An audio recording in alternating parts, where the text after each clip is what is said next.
This is the most interesting test match जो मैं अभी देख रहा हूँ बहुत ही रिसेंट टाइम्स में। इससे ज्यादा इंटरेस्टिंग मैंने तो कोई टेस्ट मैच नहीं देखा है। हाल ही के टाइम में मुझे याद ही नहीं कि कब मैंने ऐसा टेस्ट मैच देखा होगा। डे 1 के एंड पे हम कह रहे थे कि यार बहुत ही बोरिंग टेस्ट मैच है, प्रॉपर टेस्ट मैच वाला है, बैस बॉल भूल गई है इंग्लैंड, न जाने क्या क्या हम बोल रहे थे। डे 2 भी बहुत ज्यादा एवरेज था, कुछ ऐसा खास नहीं हुआ। लेकिन डे 3 एंड होते होते जो इस टेस्ट मैच ने आग पकड़ी है वो आज पूरे चौथे दिन में हमने देखी है। इतना ज्यादा इंटरेस्टिंग हो गया ये मैच। और इस डे 4 खत्म होते होते आज जिस पॉइंट पे खड़ा है, यहाँ पे सारे रिजल्ट पॉसिबल दिख रहे हैं हमें। और ऐसा ही टेस्ट मैच हम देखना चाहते हैं। सच में भाई, जो तूने कहा एकदम सही बात है। लॉर्ड्स को मक्का ऑफ क्रिकेट कुछ तो वरदान है उस ग्राउंड पे कि सारे मैच जो भी होते हैं ऑलमोस्ट 80 to 90% इंटरेस्टिंग हो ही जाते हैं। पुराना पिछला जो इंडिया का टूर था, उसका जो टेस्ट मैच था, वो तो भाई पता ही है, विराट कोहली की वो स्टेटमेंट। 2014 का भी जो मैच था वो भी क्या जीता था हमने, ईशांत शर्मा का बेस्ट पे। और इसके अलावा भी जो गांगुली ने शर्ट है भाई, कुछ इंडियंस का तो कुछ अलग ही रिलेशन है। बिल्कुल, पता नहीं कुछ अलग एनर्जी है उस ग्राउंड की। हम भी जाते हैं। अब पहले बहुत लग रहा था कि पिच बहुत स्लो है, इसमें बाउंस नहीं, कैरी नहीं, और जो एजेस लग रहे थे विकेट कीपर तक पहुंच ही नहीं, लग रहा था कि बहुत ही बोरिंग मैच होने वाला है डे 1 के एंड। उसके बाद हमने देखा कि बुमराह ने कैसे अच्छी लाइन लेंथ को, जहां से उसको एक्स्ट्रा बाउंस मिला। उसके बाद इंग्लैंड ने अच्छी बैटिंग की, इंडिया ने भी अच्छी बैटिंग की। पता नहीं, मतलब हिस्ट्री में ऐसा 9th बार ही हुआ है कि दोनों टीम्स के स्कोर एक ही हो गए, 387 पे ऑल आउट दोनों टीम्स। लाइक क्या क्रेजी स्टैट है ये। और ये मैच हम विटनेस कर पा रहे, वी आर लकी इनफ। मतलब एक तरह से कहना चाहिए कि भाई ये अनलिमिटेड मैच जो हम बचपन में खेलते थे कि अनलिमिटेड ओवर्स, वैसा मैच हो गया ये। ऐसा। और 3 दिन मेहनत करने के कोई रिजल्ट नहीं है, दोनों टीम सॉरी वापस जीरो पे आ 3 दिन खेलने के बाद। ये वाला तो मैंने कभी नहीं देखा है मेरी लाइफ में। मैंने मैचेस देखे हैं, 3 दिन मेहनत। अभी तो हमें आदत हो गई थी कि 3 दिन में तो टेस्ट मैच खत्म करके, बट लाइक कुछ 2015 के नहीं बाद ये देखने। पहली बार हुआ है भाई, 10 सालों बाद ऐसा हुआ है कि दोनों टीम के स्कोर जो है वो एक एक जगह पे खड़े हैं। और भाई मैं तो कहूंगा जो जो पूरी एनर्जी आई है वो कल के जो लास्ट ओवर से आई है भाई, उसके बाद तो अलग ही माहौल बन गया भाई। पहले पहला दिन जैसे कि तूने बिल्कुल। बोला टेस्ट मैच बोरिंग लग रहा था, फिर सेकंड डे थोड़ा सा इंटरेस्ट बना, फिर थर्ड डे पे तो भाई पूरा माहौल पूरा वेवी भाई, अलग ही लेवल का माहौल बन गया भाई। था ही आइकॉनिक, हमें बात करने की जरूरत है नहीं, सबने देखा ही। और भाई आज भी आ जाए, सिराज ने जो स्टार्ट दिया है, पहली बॉल जरूर डाउन द लेग चुका है, लेकिन उसके बाद जो डाला है भाई, क्रॉली और बेन डकेट को पहले मैच के बाद तो भाई एकदम अनईजी ही, खेल ही नहीं पा रहे, वो एकदम अनप्लेबल। ऐसा लगता है कि जब वो बैटिंग करने आते हैं वो इंडियन बॉलर्स को कुछ हो जाए, कुछ भी हो जाए, ये इनको तो जल्दी भेजना ही है पवेलियन। बिल्कुल। और क्रॉली के लिए मैं कहूंगा कि क्रॉली का डिफेंस कितना वीक है यार, कितना वीक है। वो डिफेंस करने को जा ही नहीं। मतलब क्रॉली की स्ट्रैटेजी मेरे को क्लियरली समझ आ गई। बुमराह की बॉल पे वो खाली डिफेंस करने को, वो भी ढंग से डिफेंस नहीं कर पा रहा। अनइवन, कभी बॉल उसके हाथ पे, कभी टो पे, कभी एच पे लग रही है बैट पे। बुमराह को डिफेंस करने जा रहा है और सिराज को वो अंधी में शॉट मार। खाली ये उसको समझ आया कि भाई मैं यही दो चीज ले दे के जितना टाइम वो टिका क्रीज पे वो टिका, उसके बाद कैच आउट हो गया। ऑल्सो वन थिंग, जो हमने हमारे लास्ट टेस्ट मैच के, सिराज से क्या हम स्टार्ट कराएंगे कि नहीं कराएंगे, और जैसे ही हमने स्टार्ट कराया, Siraj with new ball is very effective, और वो हमको देखने को भी मिला। So good changes by Indian team जो हमने किया, जो हमने देखा नई स्ट्रैटेजी को अपना, कि हमने आकाशदीप को थर्ड चेंज बॉलर लेके आया, not just second change, third change bowler लेके आया। उसमें भी बहुत अच्छा इफेक्ट दिया हमारी टीम को। तो this is very good change from Indian cricket team, which I am liking a lot. क्योंकि बात ऐसा लग रहा है कि उन्होंने सुन ली कि सिराज को नई बॉल से बॉलिंग, हाँ भाई, और उसका रिजल्ट भी। दोनों सिचुएशंस अलग थी। जब आकाशदीप आया था पहले मैच में, क्योंकि वो न्यू बॉल से बहुत ही इफेक्टिव है, डलवाना सही था। बट आज का जो माहौल था ना, कल के लास्ट ओवर के जैसे बहुत ही खतरनाक माहौल बन गया था कि अब भाई जब भी हाई इंटेंसिटी होता है ना, तब सिराज भाई अनबिलीवेबल बॉल डाला। मतलब it was a no brainer कि इस आज के दिन पे सिराज को ही स्टार्ट कराना चाहिए था आकाशदीप की जगह। जो शुभमन गिल की कैप्टेंसी की भी स्पॉट ऑन भाई, अभी तक जो भी डिसीजन लिए लास्ट मैच से देखा जाए तो भाई सारे ही बहुत सही लिए। और रिव्यू वगैरह भी जो ले रहा है उसमें भी अच्छा है भाई। अभी तक रिव्यू जो लॉस्ट हो रहा है वो बहुत कम है, या तो अंपायर कॉल हो रहा है या तो हम, हमारा जो रिव्यू डिसीजन है वो। तो भाई बहुत ही अच्छी कैप्टेंसी कहूंगा मैं। भाई बुमराह ने जो अनईजी किया भाई क्रॉली को, जो बात की तूने, 2 बार उंगलियां मारी आज के दिन में, लास्ट मैच था तो टोटल 3 बार भाई। और उस बॉल पे तो उसने बैट वैट ही छोड़ दिया, और ऑलमोस्ट कैच ड्रॉप ही बोलूंगा बुमराह का, ऑलमोस्ट पहुंच के छोड़ दिया भाई उसने कैच। पैट कमिंस वाला कैच जो हम बोल रहे थे, कि पैट कमिंस वाला जो कैच था, वायरल कैच, बुमराह भी गया भाई उस कैच के लिए। कैच हुआ नहीं ऑल्दो, बट बुमराह गया, फुल एफर्ट मार। मतलब बुमराह से वो देखना मेरे लिए सरप्राइजिंग था थोड़ा, फील्डिंग में कि फुल लेंथ जाके वो कैच पकड़ रहा है। उसके injury concerns and workload management को, कि हम तो ये चाहते भाई बुमराह को एकदम कुछ नहीं होना चाहिए। बुमराह तो कैच छोड़ दे तो कुछ मत कर, बट स्टिल बुमराह गया। This was very good. अच्छा लगा देख के भाई कि विकेट लेकिन के लिए, कि उसको भी पता है इंपॉर्टेंस न्यू बॉल से। भाई पैट कमिंस के कैच से कंपेयर करना तो मेरे ख्याल से गलत ही हो, क्योंकि वो फुल फुल स्ट्रेच किया था भाई, और बुमराह यहाँ पे पहुंच गया था प्रॉपर, पहुंच के बस कैच ही पकड़ना था, रेगुलेशन कैच ही था उसके। बट ठीक है, मिसो को भाई सिराज ने बॉल डाली और इजी कैच है वो। बुमराह ने कहा भाई देखो, मेरी बॉलिंग पे मैं इधर उधर दौड़ने वाला छोड़ सकता हूँ, बट तू वैसे लड्डू तो भाई ये तो मैं नहीं छोड़ रहा। कैच से याद आया, फाइनली फाइनली फाइनली यशस्वी जायसवाल ने कैच पकड़ लिया। स्लिप पोजीशन पे थी सच भले ही में गली में, भाई। बट फाइनली उसका भी कर्ज टूटा। और थोड़ा कॉन्फिडेंस आया होगा उसको भी कि हाँ, बट इस कॉन्फिडेंस को ओवर कॉन्फिडेंस जो उसने बैटिंग में किया उसके लिए तो मैं माफ नहीं कर। क्या शॉट मार के आउट हुआ है, मेरे को समझ नहीं आ रहा है। इंडियन बैटर्स भले थर्ड सेशन में हम इसकी बात करेंगे, बट जो मेरे को पॉइंट मेन बोल रहे हैं थर्ड सेशन के लिए, भाई आप रेड बॉल को रेड बॉल के जैसे क्यों नहीं खेल रहे हो, आप व्हाइट बॉल बना के क्यों खेल रहे हो, इंडियंस बेसबॉल क्यों खेल रहे हैं, मेरे को नहीं समझ आ रहा है इंडियन बैट्समैन। भाई इस मेरे मैच लिए में तो फ्रस्ट्रेटिंग थिंग सबसे ज्यादा। आर्चर ने बनी बना लिया भाई जायसवाल को। पहले इनिंग में भी आउट किया, दूसरी इनिंग में आउट किया। और मैं उतना ब्लेम नहीं करूं क्योंकि जायसवाल का नेचुरल गेम ही वो है। लेकिन हाँ, ये बात है कि भाई टेस्ट मैच है और जब आपको इतने कम रन चाहिए तो जरूरत नहीं थी, तब आप थोड़ा रोक सकते थे। बट ठीक है, एक आधा मैच ऊपर नीचे होता है क्योंकि दोनों मैच में ही बहुत अच्छा परफॉर्म किया जायसवाल। तो एक जो रेयर फेलियर हम, ठीक है, इतना तो उसको देना पड़ेगा भाई, क्योंकि जितना अग्रेसिव वो क्रिकेट खेलता है, हमने रोहित शर्मा के साथ भी देखा है। तो भाई थोड़ी सी कंसिस्टेंसी में आपका डिप आएगा ही। तो इट्स ओके आई गेस, कोई बड़ी बात नहीं है। पर भाई मैं वापस आना चाहूंगा बेन डकेट के विकेट में। भाई अग्रेशन देखा सिराज का, ऑलमोस्ट ऐसे कंधा मार ही दिया भाई बेन डकेट को, रब करते हुए गया शोल्डर। Full send off. और उसके बाद भाई बुमराह ने तो जो अनईजी किया है क्रॉली और ओली पोप को भाई। ओली पोप तो भाई पता नहीं क्या ही कर रहे हैं सीरीज में। Ollie Pope is Nitish Reddy from second test match. Match fees ले रहे हैं बस। सच में भाई। और उसके बाद नीतीश कुमार रेड्डी की बात की तो भाई क्रॉली को आउट किया, जैसे कहा कि बहुत ही अच्छा कैच, रेगुलेशन कैच था। बट हाँ, जब आपसे ऑलरेडी इतने सारे कैचेस, रेगुलेशन कैच बहुत टफ हो जाए, तो भाई उसके लिए उसको क्रेडिट देना पड़ेगा जायसवाल को कि भाई कामली अपना रेगुलेशन कैच कम। हाउ हलारी, बट उसको भी कॉन्फिडेंस आया होगा वो कैच पकड़ के। और नीतीश की बॉलिंग पे जेमी स्मिथ आगे आके कीपिंग कर, ध्रुव जुरेल भी, ध्रुव जुरेल की कीपिंग को मैं अप्रिशिएट की, उसने बहुत अच्छी कीपिंग की है। Like compare to Rishabh Pant उसने ज्यादा अच्छी कीपिंग की है, जो कैचेस हैं ड्रॉप्स हैं उसने बहुत कम किए हैं, बहुत अच्छी कीपिंग की है। और फास्ट बॉलर को आगे आके कीप करना बहुत ही मुश्किल होता है, बहुत रेयर। हम इस मैच में जेमी स्मिथ ने किया, वही ध्रुव जुरेल ने किया। हर बॉल पे नीतीश राणा बोल देता हूँ मैं बार बार, नीतीश कुमार रेड्डी को हर बॉल पे यहाँ बॉल डाल, यहाँ डाल, थोड़ी आगे डाल, थोड़ी पीछे हो रही, इसमें शॉर्ट हो रही थी, जाके उसको समझाना। तो ये चीज मेरे को बहुत अच्छी कीपिंग लगी जुरेल के, विच इज वेरी अप्रिशिएटेबल। नहीं भाई, यहाँ पे क्रेडिट शुभमन गिल को देना पड़ेगा भाई। We should give credit where it's due. जब गिल अच्छी बैटिंग नहीं कर रहा था, कैप्टेंसी नहीं अच्छी कर रहा था, तो हमने बोला भी था। बट हाँ, जब यहाँ पे अच्छी किया, वहां पे बोलनी पड़ी भाई। ध्रुव जुरैल और ऋषभ पंत का थोड़ा स्टाइल भी कीपिंग, ब्रॉडकास्टर ने एक क्लिप दिखाई थी जिसमें कुछ कैच आया तो ऋषभ पंत अपना पैर उठा के इस वे में जा रहे थे, और ध्रुव जुरैल भाई प्रॉपर स्टेडी पैर के साथ। दोनों का स्टाइल अलग है, बट हाँ, ध्रुव जुरैल ने कंपेरेटिवली कीपिंग जेन्युइनली बहुत अच्छी की है।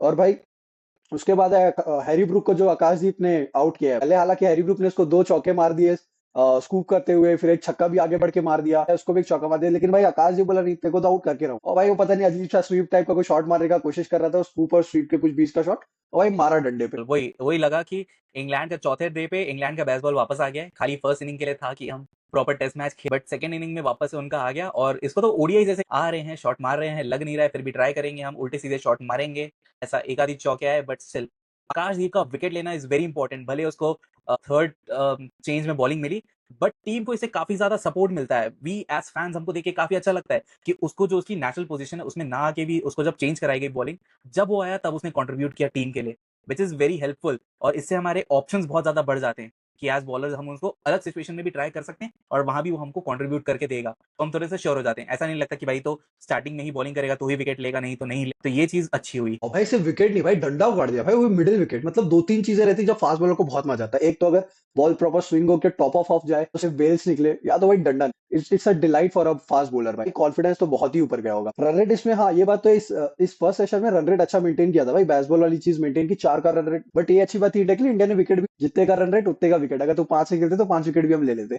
तो भाई ये पूरा इवन स्टीवन रखा है इस चीज में इंडिया ने। और 24 ओवर डाले फिर से। पहले सेशन में पता नहीं क्यों ओवर कम डलते, इंडिया हो इंग्लैंड हो, डे 1 तो 1-5 कोई सा भी दिन हो भाई, इतने 24-25 ओवर से ज्यादा डाल नहीं पाती कोई भी टीम। 24 ओवर डाले, 96 रन बने। और भाई जो रूट और स्ट्रोक सर्वाइव कर गए लंच तक। और भाई उसके बाद सेकंड सेशन स्टार्ट हुआ और सिराज ने डाला। बट अगला ओवर जब आकाश नहीं पाए तो पहली बॉल भाई ध्रुव जुरैल से कैच किया, जो हम तारीफ कर रहे थे। बट बहुत ही टफ कैच था क्योंकि डिफ्लेक्शन अच्छा थिक एज लगा था, तो डिफ्लेक्शन भी काफी ज्यादा। तो भाई उसकी शक्ल पे दिख रहा था बहुत ही अखर रहा है, क्योंकि पहली बॉल पे आपको रूट का विकेट मिल जाता तो भाई बहुत ही, मतलब बहुत ही ज्यादा पीछे कर देते आप इंग्लैंड को स्टार्टिंग में ही। जैसे कि शार्प टर्न के साथ जडेजा ने जो विकेट लिया था पहली बॉल में सेशन के, तो भाई वो चीजें आपको एकदम मोराल एकदम अप कर देती। और उसके बाद भाई मैं ये भी कहना चाहूंगा, कुछ बोनस बाउंड्री, कुछ क्या काफी बोनस बाउंड्रीज मिली भाई इंग्लैंड की टीम को। बहुत सारी बुमराह की बॉल, स्विंग थोड़ा सा कंट्रोल नहीं हो रहा था स्टार्टिंग में जब सेकंड सेशन के आए, तो भाई डाउन द लेग जाके बहुत सारे चौके गए। उसके बाद बायस के भी बहुत सारे चौके गए। मतलब फ्रीबीज तो काफी दे दी इंडिया ने इंग्लैंड को। 20-25 रन और शॉर्ट हो सकते थे इंग्लैंड पर, ये सारे आराम से नहीं भाई, होते आराम चौके। से। एक विकेट शायद ओली पोप का विकेट था कि किसका विकेट था जिसमें सिराज ने रिव्यू लिया, वो बहुत ही तगड़ा रिव्यू था भाई। शुभमन गिल को, शुभमन गिल बोल रहा था कि ऊपर है ऊपर है, बट वो बोला नहीं भाई हाइट का इशू तो है ही नहीं, और लिया भाई रिव्यू और आउट किया। आई गेस ओली पोप का ही विकेट था। ऑली पोप ही था। ओली पोप आता है, ओली पोप का भाई बहुत ही बढ़िया कैच है। उसके बाद रूट के में भी सेकंड सेशन में एक अपील की सिराज ने, जो कि देखने से लग रहा था, बट अंपायर कॉल हो गया और रूट बच गया भाई। वो रिव्यू अच्छा था भाई, शुभमन गिल रिव्यू बहुत अच्छे ले रहे हैं। एक होता है भाई, जब आप प्लेयर एज अ प्लेयर आप परफॉर्म करते हो कि डिसीजन में वो रिफ्लेक्ट करता है, चाहे वो डीआरएस का की बात हो, डीआरएस का डिसीजन लेना, फील्ड सेटिंग का डिसीजन लेना, दुरुजरल को जो आगे किया, मतलब भाई क्लास भाई क्लास। फिर उसके बाद आया भाई एक वॉशिंगटन सुंदर नाम का, तो भाई पूरा इंग्लैंड को उड़ा, क्या बॉलिंग की, क्या बॉलिंग की।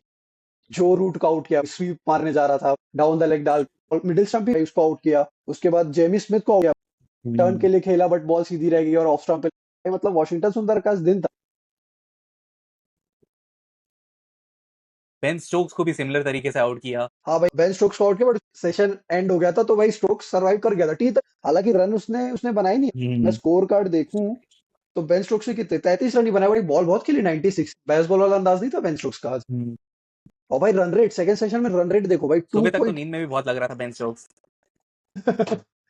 और भाई रन रेट भी उसका 2.85, सिर्फ और सिर्फ सेकंड सेशन में इंग्लैंड का। फिर उसके बाद भाई तो फॉर्मेलिटी थी, जसप्रीत कोटेड बुमराह ने भाई जो विकेट लिए हैं, कार्स को जो बोल्ड मारा है भाई, मतलब too good as a bowler के लिए, बहुत ही तगड़ी बॉल। बची कुछ फॉर्मेलिटीज इन सबको आउट करके भी आउट कर दिया वॉशिंगटन सुंदर ने। वॉशिंगटन सुंदर टोटल 4 विकेट लिए, और लॉर्ड्स में इंडिया के लिए पिछले 1974 के बाद बेस्ट परफॉर्मेंस में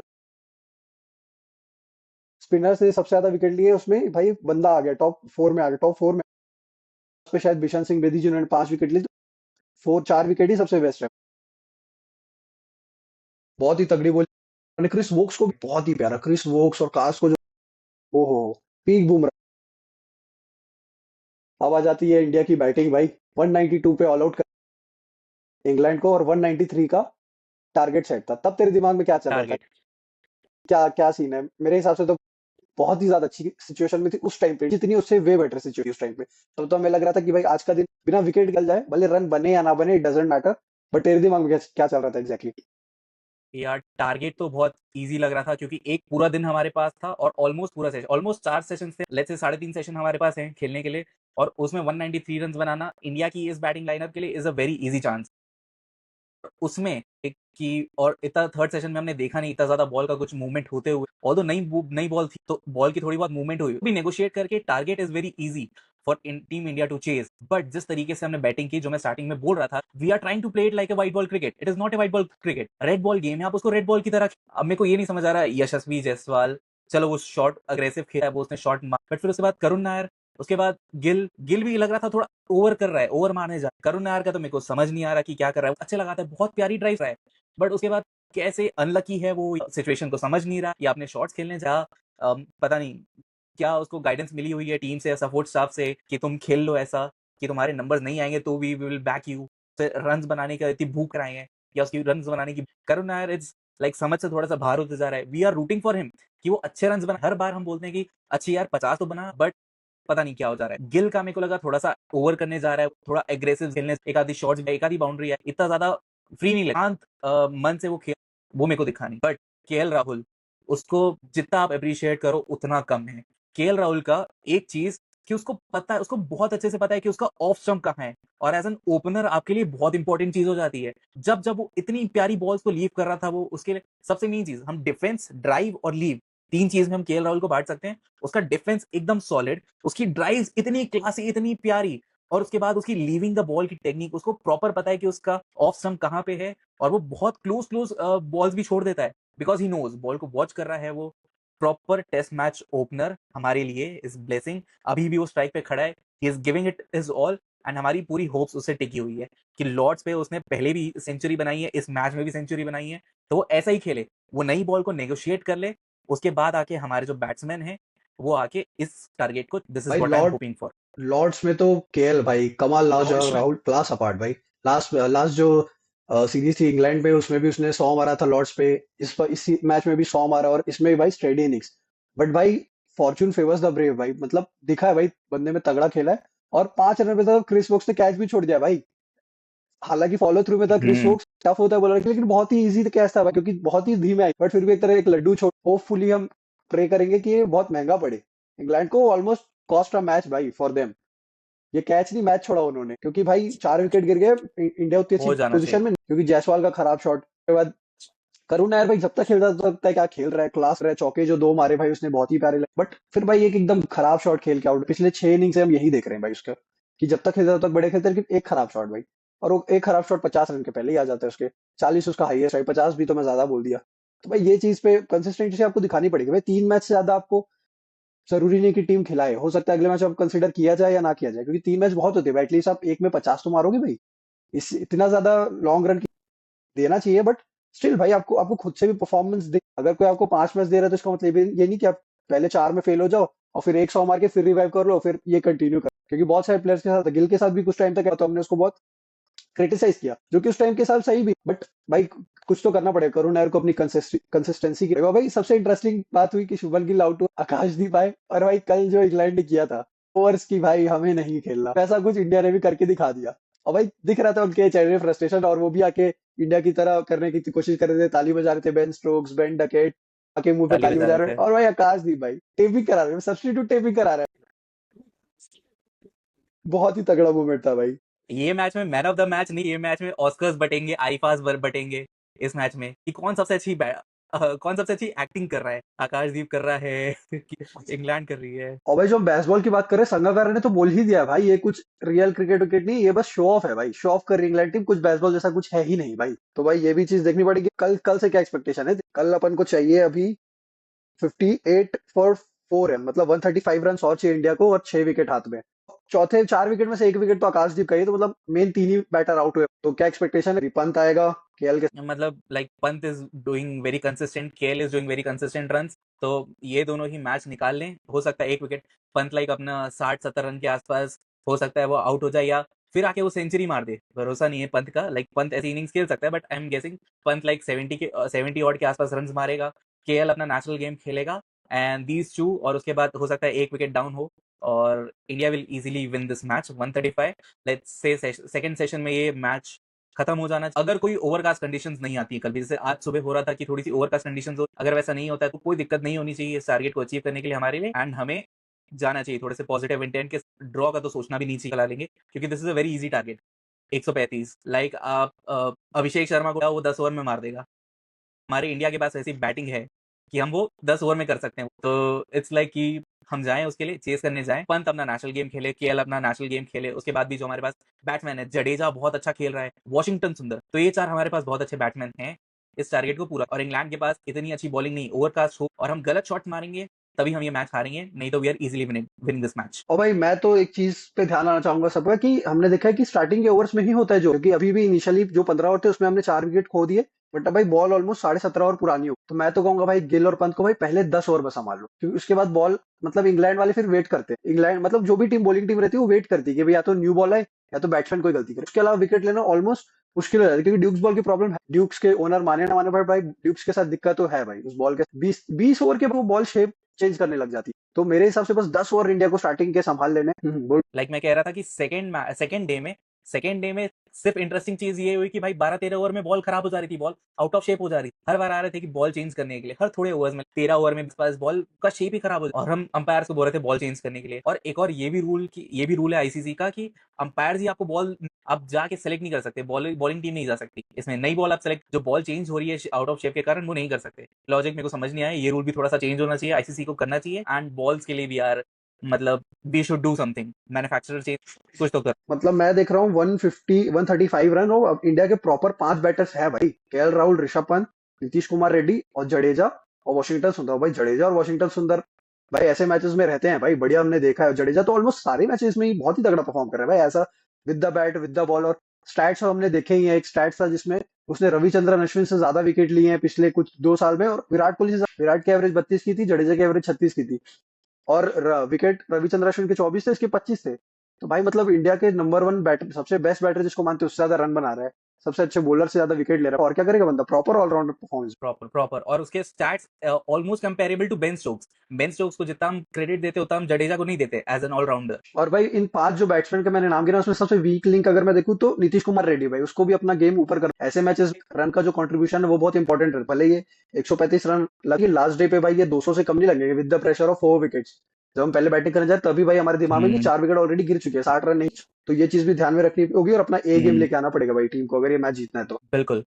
let's hope for the best. See second session में हम ये मैच जीत जाए, और मैं तो यही उम्मीद करूंगा कि KL finishes it with 100 again, और फिर से उसका नाम आ जाए ऑनर्स बोर्ड में। आई बी वेरी हैप्पी, और हम शायद उसको और क्रेडिट देना चालू कर देंगे जितना वो डिजर्व करता है। और भाई केएल राहुल का भी एक मैं स्टैट, टोटल उसकी शायद 10 टेस्ट सेंचुरीज है, उसमें से एक सिर्फ इंडिया में और बाकी 9 की 9 भाई इंडिया के बाहर। वो एक भी जो इंडिया है वो 199 पे आउट हो गया, और ना वो भी 200 होता भाई, 100 नहीं। मतलब भाई 200 क्रेडिट होता। तो ड्यू है भाई राहुल का। और भाई कल ए गेम तो लानी पड़ेगी इंडिया को। और भाई सेकंड सेशन जैसे तू बोल रहा है, सेकंड सेशन तक चाहे इंडिया जीते इंग्लैंड जीते, मतलब सेकंड सेशन में रिजल्ट, बिल्कुल। क्योंकि रन बनने होंगे तो बन जाएंगे, विकेट गिरने होंगे तो गिर जाएंगे। ऐसा तो नहीं हो कि 2 सेशन इंडिया खेल जाए और विकेट भी, तो मतलब 2 सेशन ज्यादा तो मैच में नहीं देख रहा हूँ, अनलेस की ओवरकास्ट कंडीशन है तूने। वैसे तो दो सेशन में तो रिजल्ट आ रहा है, मुझे लग रहा है कि थोड़ा टफ होगा लेकिन इंडिया के फेवर में, बट उतना इजी नहीं होगा कि इंडिया जैसे 4 विकेट गिरे तो 5 विकेट जीत जाए। मुझे लगता है 3 या 2 विकेट से जीतेगी इंडिया, लेकिन जीत जाएगी इवेंचुअली। एक और चीज जाते जाते लास्ट में कहना चाहूंगा, केएल राहुल के मैं सोशल मीडिया पे पढ़ रहा था, ये बोलते हैं कि the Prince who never became king. मेरे लिए तो मैं चेंज करना चाहूँ जी, मैं बोल देना चाह रहा हूँ, KL Rahul is an emperor for me. उसको प्रिंस से किंग मत बना, ही इज एन एम्परर, क्योंकि जहां वो खेलता है वो उस चीज को ओन कर लेता है। जिस ग्राउंड में वो खेलता है, जिस टेक्निक से वो खेलता है, ही ओन्स इट। तो मेरे लिए तो भाई ही इज एन एम्परर। और केएल राहुल का वैसा वाला सीन है ना कि जब सचिन तेंदुलकर था तब राहुल द्रविड़ भी थे, ये सारा फोकस सचिन पे चला जाता था। तो वैसा केएल राहुल का भी, पहले विराट कोहली, रोहित शर्मा, अब शुभमन गिल, तो उस पर उतना फोकस नहीं है, लेकिन भाई वो बंदा अपना ए गेम खेल रहा है और डिलीवर करके दे रहा है इंडिया को हर सिचुएशन पे, तो उसके लिए भाई क्रेडिट गोज टू हिम। इसी के साथ आज का वीडियो थोड़ा लंबा हो गया, बट इसी को एंड करते हैं अच्छे नोट पे। और अगर आपको हमारा कंटेंट पसंद आ रहा है तो like share and subscribe. See you. See you, bye bye.